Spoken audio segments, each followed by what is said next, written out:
Okay, imagine you've got a collection of Tetris lights. These are tetraminos, and there are only 7 of them. So there are only 7 ways that you can arrange 4 squares to make a distinct pattern. We've got 2 pairs which kind of repeat. So these 2 over here are just the flipped of each other, and the same over here, the kind of L and R shape. But we've got 7 unique shapes here. One of the natural questions is, can we arrange them into a rectangle? So we've got 7 of them, they've got 4 squares each, which makes a total of 28 squares. So trying to make 28 squares into a rectangle, well, we can see easily that a 1 by 28 rectangle isn't going to work, because the only piece that's going to fit that, the only kind of 1D piece, is that one over there. All the other pieces are immediately going to violate that. So maybe 2 by 12?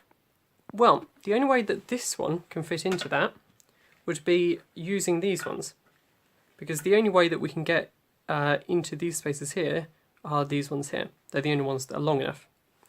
This one's already kind of naturally fitting into this pattern, but we get to a problem here, because these ones, no matter how we do them, we're always going to have staggered ends, so they're not going to match up. So a 2 by 12 is out of the question. However, a 4 by 7, which is the last possibility, is harder to think about. There are so many combinations, so we need a deeper idea here.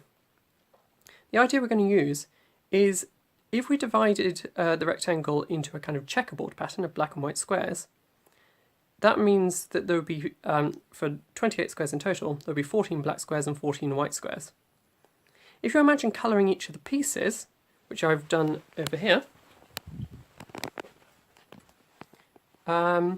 each of the pieces has 2 black squares and 2 white squares, except for the T shape, which either has 1 black square and 3 white squares, or 1 white square and 3 black squares.